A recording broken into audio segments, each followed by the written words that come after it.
And we back again, man. Daddy issues, man. Once again, we just doing a questions episode. Oh yeah, yeah. We just gonna tackle questions. Yeah, let's do that because people be complaining. Y'all skip my question again. And y'all gotta remember sometimes too, guys. Y'all might ask a question that's already been answered. Yeah, and so we just gonna skip over that. It's like when I post my Q&A sometimes on Instagram. People are like, when you coming to such and such city? Who are your favorite comedians? Yeah. What got you into comedy? They ask me that every Q&A, so I might might not answer those. I told you that. Yeah, so questions, though. We tackle Off top. out the gate. Who cares about our kids right now? We got kids, but they ain't done nothing different since the last Not time at we all. did the show. Nothing. They breathing in their life and costing us money. All day. Every day. Every day. Off top. We got a question from Weiss00. I don't know. It's WYSE00. Who paid you on? I'm on this is a question we didn't tackle on the last episode. All right. I'm going to go back to that. All right. So I have two boys, 10 and 7. Now, the 10-year-old is starting to find himself and do his own thing, which is causing his little bro to act out. How do you deal with this without slowing down the older and still maintaining their bond? That's a good question.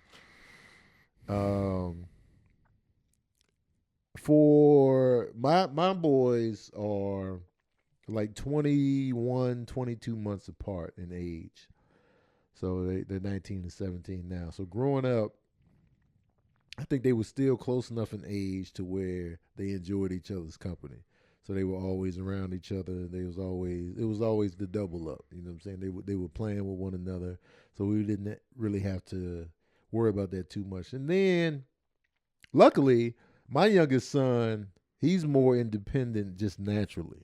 He's just like, I like to just do my own thing. He's been that since he was a baby. He used to cry to get put in his bed. Like, a lot of kids would cry to sleep with you. He was like, I want my own bed, put me in it. I'm like, all right, say no more. You know what I'm saying? And my oldest was a bit more like, I want to be with y'all. I want to be, So you had that dynamic, because I know usually the younger one is like looking for the play with me. Let's join me. But my youngest wasn't like that. And so when my oldest started to branch off on his own, my youngest one really wasn't tripping because he wanted to do his own thing anyway. So that's my dynamic with my boys. It was like the younger one was already moving to the beat of his own drum anyway. So your dilemma is tough because it's like, man, how do you... Yeah, 10 and 7 and kid, that's a lot of time. That's 3 years. Like young years and adult years is just way different. Right. You could be 3 years older than somebody. That's huge. And when you're 30 and 33, it's nothing. Yeah, that's a canyon when you're kids. 10 and 7, that's a whole different ballgame. That's like 3 different grades? Yeah. Because my boys are only a grade apart in school. But 10 and 7, they might be like, 2 or 3 grades apart. First grade and third? Fourth. Yeah, that's huge. That's a canyon. Yeah. And then they'll be going to like middle school way earlier. Yep. They'll be going to high school way earlier. And like the blessings with mine is it was like just a year apart. Yeah, me and my brother are only 16 months apart.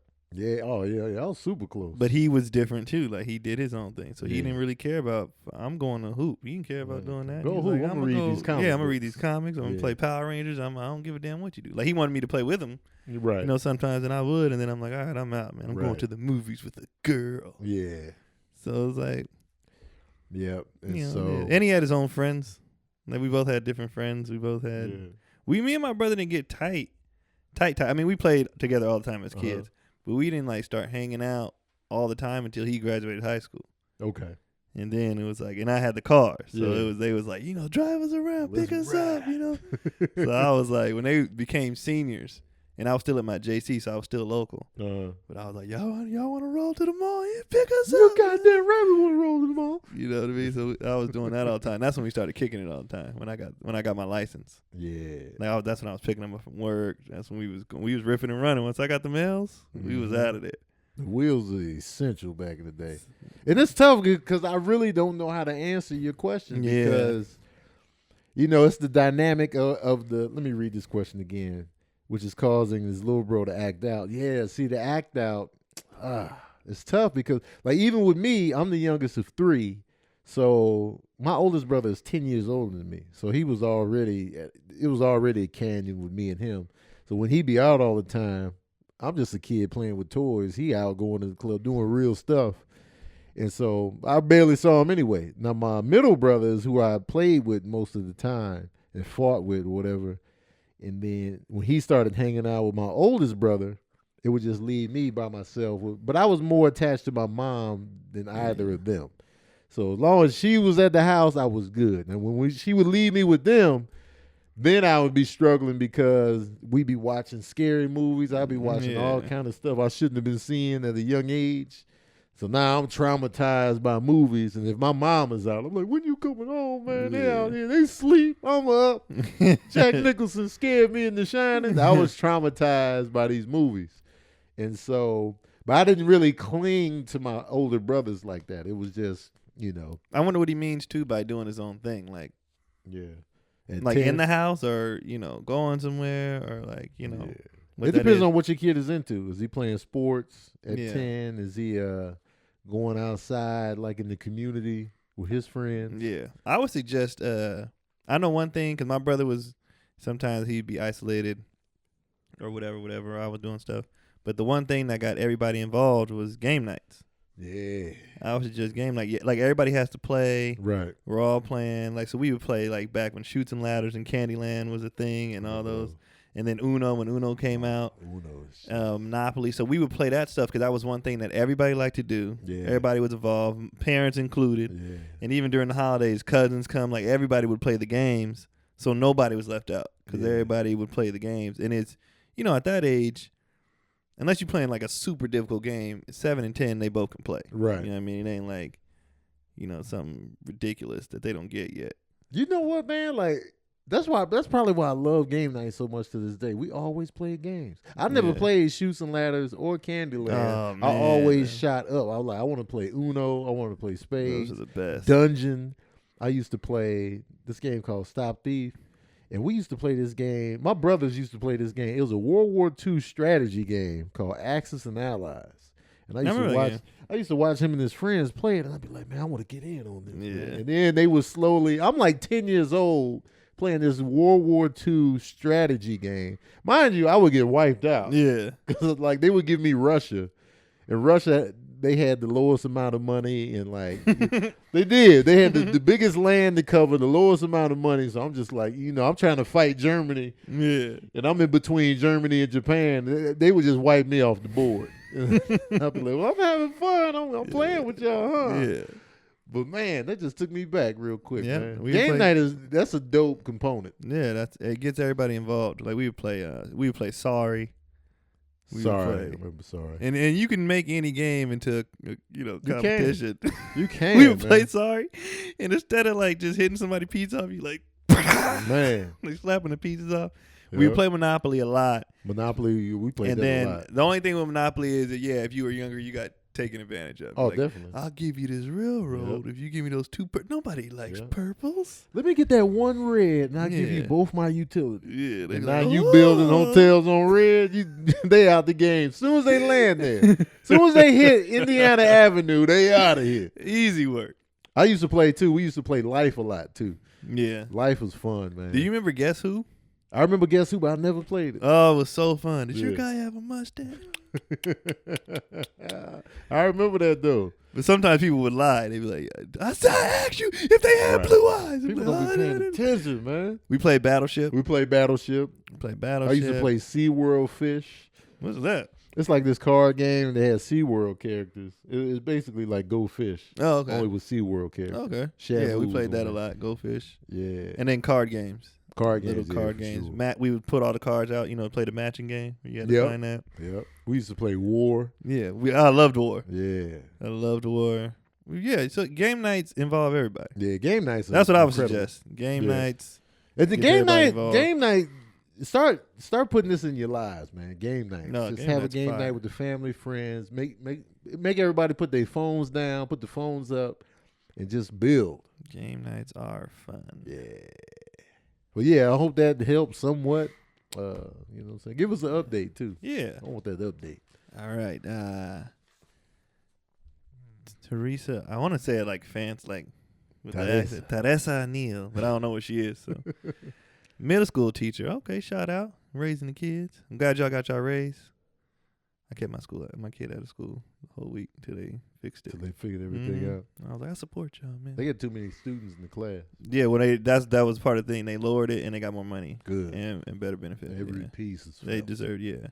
How do you educate teenagers on the importance of maintaining actual reality while participating in social media?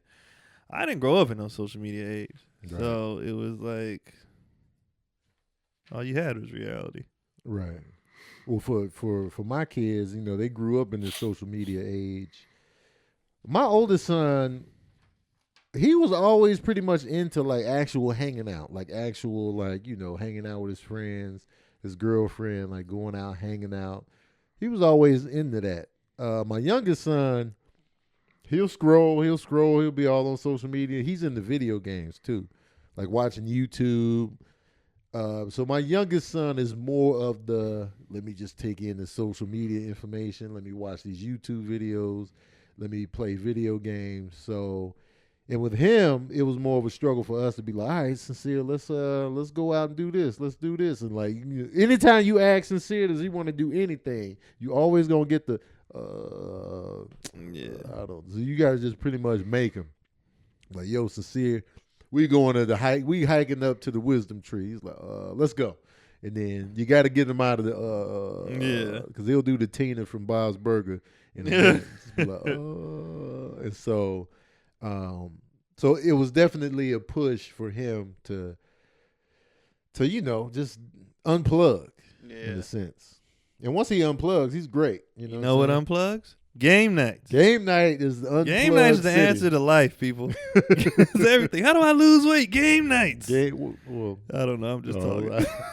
Because there's a lot of eating. Game night is horrible for your physique. I eat so much at game night. Because we just be eating. We be excited, playing games, and snacking. Sabrina took out them cookies. I ate the whole sheet of cookies. And I don't even eat sweets like that. Right. I was destroying them because cookies. They was there. You excited about your round, or you pissed off about your round. You snack. Oh, after I did the 8-point round, I ate everything in the kitchen. I ate everything. I was like, I'm a hero. Man. So, yeah, man. So, game night is not good for the physique or the diet. Not at all. But everything else, game night is outstanding, man. I love it. I love it, man. But, yeah, that's what I would recommend. You know, Keon's kids are obviously too young for the. But, yeah, from my standpoint, my oldest still values the actual interaction and stuff like that. Let's go to another question. Malik Adan.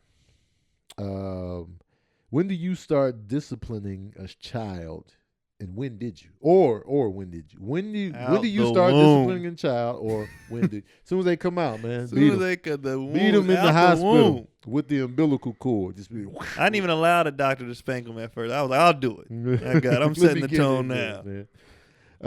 It's never too early, man. You gotta let these kids know they ain't running the show. And people think like it's a baby. Babies know what's up. They know tones of voices. They know looks. They know like that's why Keelan's so good because early I let him like we're not tolerating certain things. Right. Like this is just you want to throw a fit and go do it in the room by yourself. Right. And you know, all right. Like even Kendrick, he gets timeouts. Yep. Even though he's only 17 months, he gets his timeouts, and then he'll start flipping out. I'll go put him in the room, and then I'll just hear him like talking to himself. He'll be like, and I'll go in there. I'm like, you better, and he'll give me a big smile. Yeah, like later, I'm sorry, I got it together, and then we good. Yep, we good. It's very important, and discipline doesn't always mean just putting hands on the kid. It's like you got to set the tone. Like it's a lot of parents that let the kids run over them, and because certain kids. Every kid requires a different level of discipline. Yeah. That's just fact. That's just what it is.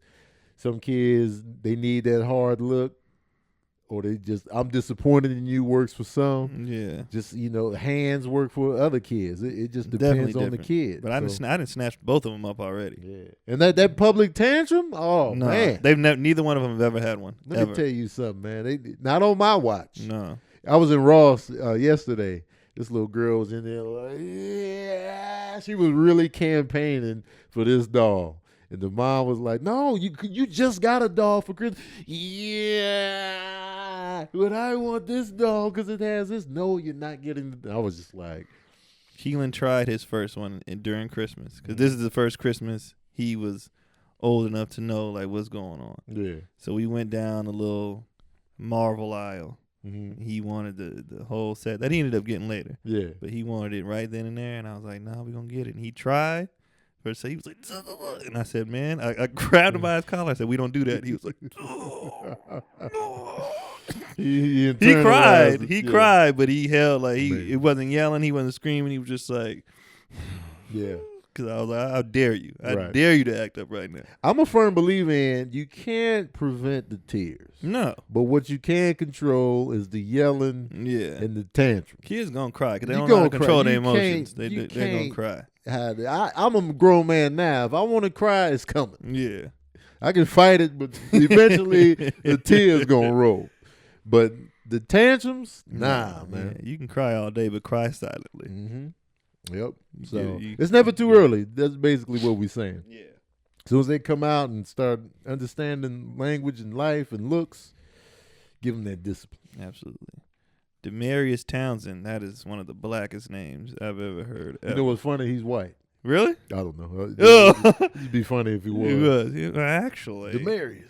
Demarius Townsend asked, what advice would you give us young men about dating in college? I don't have any kids myself, but a lot of these ladies I come into contact with do. Ooh, in college?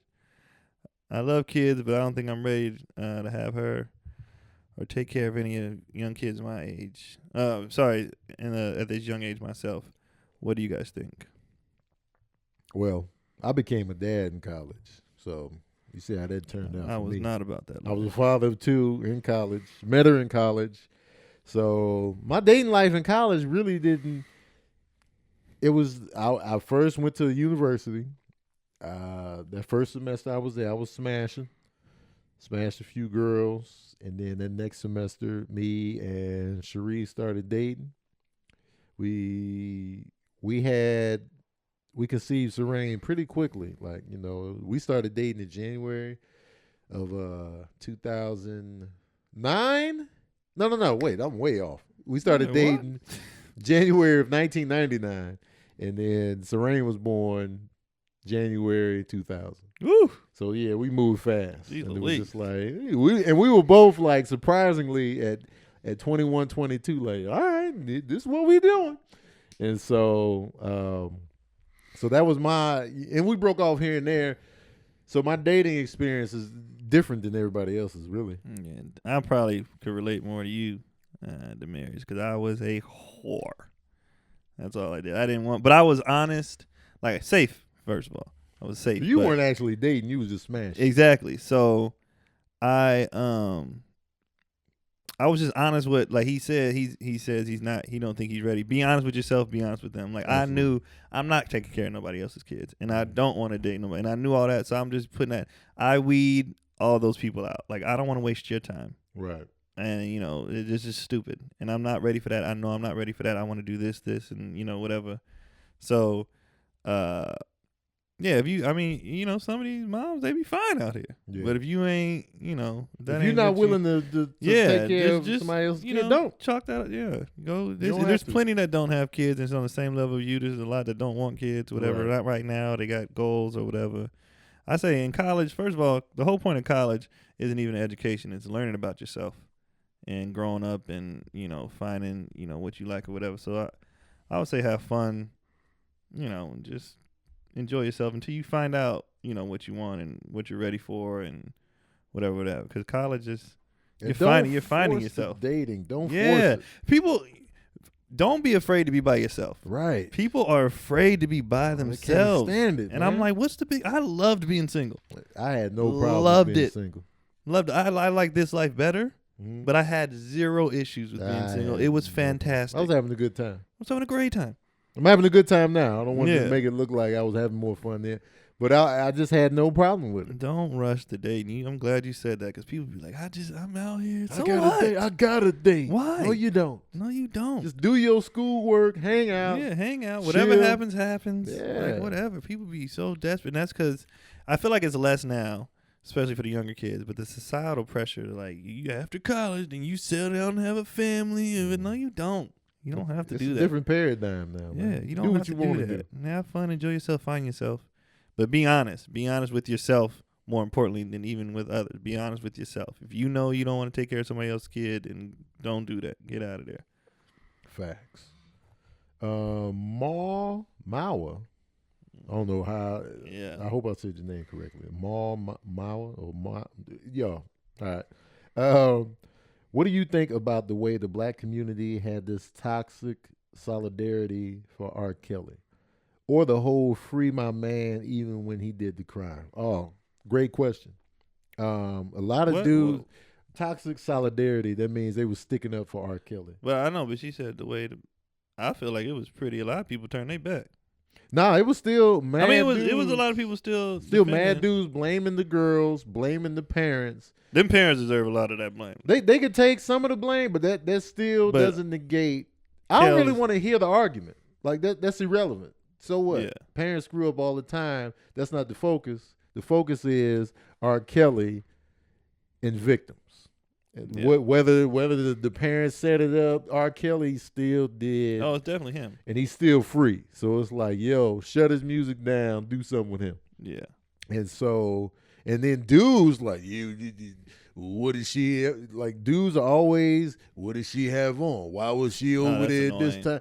Why? These are kids that he's victimizing. They don't know, you know how much dumb stuff we did when we was kids? Yeah, exactly. And if you're like, I said it in my Aaliyah video, and some people got mad because it was like, it's not funny. And I'm like, it's funny the way I said it, but it's like when I was 15, I would have gladly took a molestation from a Holly Berry or all the girls I was famous, Lark Voorhees. I would have took it. Yes. Me too. Molest the hell out of me. I was 15. I would have loved that. You think I would have turned Julia Roberts down, Halle Berry, Pam Grier down if they came on to me when I was 14? Remember the episode of Fresh Prince when Pam Grier came on the wheel? He hit. You kidding me? I'm smashing. What do you like? So you can't blame the kids. Yes, the parents deserve some blame, and even what happened to R. Kelly growing up deserves some blame. But at the end of the day, he still did what he did. He still did. Now, what I have seen when it comes to the defense and the solidarity, people get, because I said this on my page. I was like, I understand that it's hard not to automatically defend black people when you see white people do the same thing and get away with it. Mm-hmm. And I see people get that line. Yeah. Like, it doesn't negate seeing Weinstein and all these people looking like they're going to get off doesn't negate that R. Kelly is a piece of shit. Yeah. You know what I mean? Like, you just want to see them go down as well. So you end up defending an R. Kelly because you're like, well, they people ain't doing nothing. So you end up, so that's what happens. Like, I see that a lot with whether it's black athletes, entertainers, whoever. They end up getting defended because it's just like, well, I want to see them get in trouble too. Right. We want the even playing field on justice. So you want to come at R. Kelly? Well, go get all them priests and go get, go get Hollywood. Yeah. That movie came out about Corey Feldman was yelling for years, I'm being molested out here, and everybody laughed. Nobody cared. Yeah. And Hollywood's discussing they passing these kids around. Nobody says anything and nobody does anything. So you see that and you're like, okay, come for R. Kelly, but go get them. Right. Like, and I think that's where a lot of the defense comes from. It's like, you always come for ours. Like, what about yours? But even so, like, even R. Kelly in particular, but it's definitely a disparity between justice when you're black versus when you're white. But with the R. Kelly thing, he already got off. Yeah. He should have went down 2005. Yeah, but that was the parents too. That ain't my daughter. So it's still just like, well, R. Kelly is getting, if you want to look at it from that standpoint, he's getting off like a white man would. He out here still free, still been making albums, still getting paid. And so I don't know, the argument just doesn't apply here. And when they always bring up the priests, you never see the priests. It's so many priests doing it. But they are highlighting, they making movies about it all the time. I remember the movie Doubt, where Viola Davis got an Oscar nomination for it, was about that. I remember the movie Spotlight. That's the movie I'm talking about. Spotlight with Michael Keaton. Spotlight. That was about the whole thing. So it's like, don't say that Hollywood is ignoring the priest. No, they always talking about it. It's always in the news. It's just so many of them, and people are putting religion over human decency. That's the struggle there. I think it has less to do about color than it does about religion. But I'm also on the hype too. Like when she said like the toxic solidarity. Like everybody, I understand the need to want to defend and save, but everybody ain't worth saving. Absolutely, like we not. gotta turn. Some people gotta go. Like everybody, just because you black don't mean you good. I'm not about that defending you just because you black life. Like I might give you the benefit of the doubt at first up top, but then if you trash, you just trash. I need to be like, let me hear more. Yeah, and then I'm like, oh yeah. If you trash, man. Like that's just what it is. Like I'm not gonna. He was trash. The parents was trash. Yeah. His sister who molested him was trash. Like everybody was trash. But at the end of the day, he's a grown man, and he did a lot of wrong. Right. And he deserved to get in trouble for it. And I have no problem turning my back on him. I don't care. It's sad that he went through that as a kid, but it's super sad. You still violated. And then all the people were like, why y'all acting like it just happened? I think for some people, it was like the documentary, and I didn't even watch it. But for some people, it was like, yo, we honestly didn't know. Right. It was like you heard about stuff. Like back in the day, too, it wasn't like we had social media, internet like that. Like stories traveled, you hear stuff and, whatever. But when you see stuff with your own eyes, it changes your perspective. Mm-hmm. Just like when the police shootings, a lot of people was kind of like, well, and then when we all watched what was it?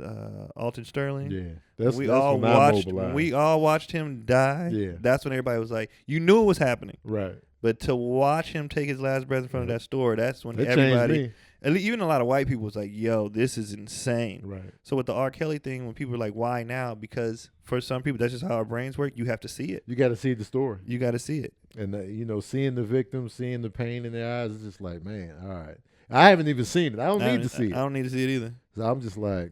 Now, one thing I don't like is Sparkle dropping an album the day it came out. I thought that was trash as hell. That's what annoys me too, because it makes people who are trying to be solid, they be like, see, they just trying to that, and it's like, don't do that. Yeah. Like, don't do that. Yeah. Like, don't try to have a come up on somebody else's, on the back of somebody else. Because then that gives the defenders more leeway. Like, well, look at what happened. They just trying to get paid. And it's like, I don't blame them for thinking that. Because why are you dropping that? You ain't dropped an album in 20 years. Right. What you doing this for? Yeah. That was trash on her part. It kind of taints your motive. Yeah. Now. Like, do this when you ain't even got an album on the horizon. And then we like, oh, okay. I'm not saying don't make more albums, but the timing is just trash. Horrible. And on that free, my man, even though they did I'm not in the free so-and-so train. I got so many friends of mine I grew up with that are locked up, and they asses deserve to be locked up. You do the crime, you do the time. Yeah. Don't like let them if you were a political prisoner, then I might be like, all right, you need to free so-and-so. Yeah. But if you out here shooting people, yeah. you got a gun, you know you ain't supposed to be carrying, you violating your parole, that's on you. Yeah, I'm not about. Yeah, like you said, if it's some trash justice system mess that got somebody locked up doing 30 because he had an ounce of weed. The one kid that went to jail, and they never gave him a trial, and then he killed himself when he got out. That's a free so-and-so moment and a half. And I'm glad his family got awarded. Yeah, they got his money, but I hate the money. Yeah, I hate the money because they don't change you. I was fucked up. Yeah, sorry, but that was messed up. Like, you kept that kid in jail for 2 years, right? With no due process, no nothing. He didn't even do nothing. Exactly. And then he couldn't handle it. And then they killed him. They killed him. They killed him. Yep. That was messed. Yeah, if it's that, free them. Like even all the people that got pardoned, like all the like drug offenders. Yeah, let them out. Yeah, absolutely. Let them out. But just on, I know you did it. Then you like free. No. Well, what did he do? Well, he shot a couple of kids, and then he no. Why he didn't kill him? No, he doesn't need to be out. He didn't kill him. No, he shot him in the hips. Yeah, not free everybody. Man. Not everybody. That's it. Some people gotta go. Not everybody needs to be saved. You do the crime, you do the time. You know what it is. You know what it is. Let's see. Jones Street TV asks, how do I get my girl over her baby fever? I don't want kids right. Oh, sorry. I'm on a whole nother. I don't want kids right now because I'm not in the financial space that I want to be, and I know I don't want to struggle with a kid right now. That's fair. I mean, that's fair. I don't think she gonna get over it. You can't make her get over the baby fever, but what you can say is, I'm not ready right now. Yeah. And I'm not financially ready. And you can keep talking to her about the reality, because a lot of people do this, and men and women. Mostly, I've seen it from women, but both do it. Is they do the whole, let's have a baby, and not thinking about what comes with having a baby. Right. They just want the idea of a baby. Mm-hmm. For the same reason people want an idea of a relationship or idea of being in love. Like, the idea of a lot of stuff sounds fantastic. That sounds great. The idea of selling, every time I watch a Narcos, I'm like, I'm selling this dope. The idea sounds fantastic. The reality is terrible. Narcos is fantastic at deterring people from doing this lifestyle. It never ends good. Never. Yeah, be honest with her and tell her and voice your concerns. Like, we not, in the position to do this. And granted, as far as being ready, you're probably never ready. It's just, you just do it. But, just having a baby is not something you just do. Yeah. You can't make her get over the fever. No. All you can do is state your piece, Yeah. how you feel about it, and then And maybe even talk about a timeline. Yeah. If I can get this job or this, I want our account to be here. Right. Whatever. Put a timeline out there. And I don't know if it's an age thing. Is that why that's happening or what? But you also got plenty of time for that too. People be rushing the ages, and you got time. Right. So I had my first kid at 30. Yeah, I had mine at 22. You got time. Time, man. But yeah, just be honest, man. Just be. I'm not ready. I'm sorry. You know what I'm saying? And it's fair not to want to struggle with a kid, because you fair. gonna struggle. It's absolutely fair. That's fair as hell, because you gonna struggle, and if you ain't got the funds and you ain't got the Kids family take support money, and man. all that other stuff, and so many Child care. Woo! Child care is care. expensive. If you ain't got no family living with you that can chip in, My mom watched mine the whole week I was gone. man, that's crucial. That's a lot. I be considering not taking gigs sometimes because of child care. Yeah, It's man, ridiculous. It's expensive. Oh my God. And I got two Yeah. little ones, and they be charging for them little ones. Oh yeah, the Oh, younger. they be Yeah, they taxing. more work. They be taxed. They got to get a staff member per kid when they at a certain age. It's ridiculous. Yeah, man. Yeah, kids ain't no joke. Kids ain't nothing to just have a fever. Let's do it. Nah. I feel you, man. So yeah, just be real, and hopefully the fever will subside, or go in remission. Khalil Barnett, that's my brother's name, Khalil. How do you feel about babying your boys, and how do you tell people nicely if you don't like it? I'm definitely not about that. I'm not about it at all. I'm not with it whatsoever at all. I don't care what it sound like either. I'm not with it. I'm not feeling it. I'm not with it. I'm not for it. I said what I said. You should have a briefcase when you're 1 year old. People gonna be like, "Why you don't do that?" Because I don't. I don't believe in babying boys, especially black boys. I don't believe in it. They're gonna have to deal with a lot of stuff. They're not in gonna get babies when they get older. They're gonna have to deal with a lot of stuff in this life. So I don't have time. And it's cool. It's cool. Like if you have kids and you got one parent that doesn't baby and another one that does, that's a nice little dynamic. Yeah. It's a nice little balance there. That's cool. Oh, you definitely gotta have the balance. You can't have the parent that's riding all the time. Them kids are gonna shut down. Oh, I don't like those parents either. That's constantly like rules, discipline. That's not good either. You gotta have the tender moments in there. Yeah. So, but for me personally, I'm not about that baby in life. No, I'm like, not at all. And my brother's like that, but he's over the top. Like, my nephew hit his head this week on something, and his wife picked her up and she got the ice. She was like, okay. He's like, he's fine. I was like, he hit his head pretty hard as hell, dog. Like, tend to the wound. Yeah, tend to the wound. I was like, I'm not saying you got to cuddle him for 3 hours, right? But he did get hurt. Yeah, like. Yeah. Don't. It's okay to be like, oh, you hurt. It's okay to help them up. It's okay to get an ice pack. You know what I mean? A lot of times, if they milking it, though, then it's shut your ass up. Yeah, like knock it off. A lot of times, when I would see my kids fumble, like they would fall or something, hurt themselves, I would act like I didn't see it until they really cried. Yeah. A lot of times, your reaction makes the kid Absolutely. cry. You fell. And he asks how to tell people nicely. I be saying, don't do that. Yeah. Because every time they fall, especially if his aunties or cousins around, they be like, oh, I be like, don't do that. Yep. Like, he's fine. He'll get up. He's fine. And kids be looking around. Yeah. Like, they'll fall, hit their head, and look around and see who sees it. I've seen it happen. And then nobody looking, they be like, this how you know half the time they're not really hurt. Because if it's mid-play, they can take anything. Yeah. And they'll just pop up because they're playing. They're in that zone. But if if you're going to give them attention, then okay, everything's hurting for a long time. Yep. I remember personally crying more because somebody was like, oh, and I was like, yeah. But if I hurt myself when I was completely alone, nothing. Yeah. I'd be sitting there with bloody nose, busted lips, eyeball hanging out, still playing. You just take it. I do not believe in babying. I can't stand it. But I don't baby girls either, though. I just don't. I don't like babying. It's just like, I'm not a big fan of the babying lifestyle. A lot of people speculate that if I had a girl, I would spoil her, though. A lot of people be like, yeah, you would. You're like, yo. I would spoil, but it's like I wouldn't. I probably would spoil her. I already know. I mean, I'm not even going to lie. I would.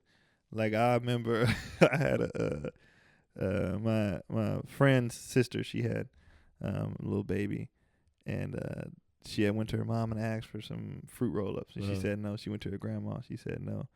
And then she came to me, and she was like, can I have a fruit roll-up? I was like, take the box. Like, I gave her the entire box. This guy. The entire box. I was like, just take as many as you want. Man. I was like, no. I was like, I couldn't help it. If that had been like a little boy, I'd be like, get your ass out of here. But she looked at me. She was so cute. She looked at. She was like, "Can I have fruit?" I was like, "Just take it off. Just take it off. What else you want? You want some money?" Like, I was done. If I see the parents already shut it down, then I'm gonna stick with them. But if she just come out of nowhere and ask, "Oh yeah, absolutely, I got fruit roll-ups, Reese's Puffs. What else you need?" But if I see the parent be like, "No," I'll be like, "All right, I got to side with the parental unit." I shut it down. Yeah, man. But yeah, great questions, y'all. Yeah. Good quality questions, man. Appreciate y'all asking questions as usual. If you got any more, and update us too. If you've asked us a question and we've hit you with an answer that you implemented or it served you in any way, let us know, man. Give us the updates in the comment section on YouTube. Ask us anything in the comment section on YouTube.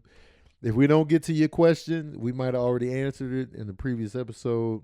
So don't hate us. And yeah, man, we appreciate y'all listening, tuning in. You can find me at Tony Baker Comedy on everything, TonyBakerComedy.com. Pull up on Nat.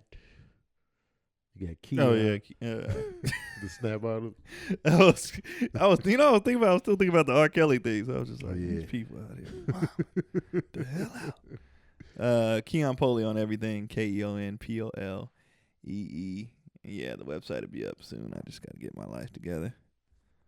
Yeah, man, and it's another episode of Daddy Issues, man. Until next time, we out here. Peace.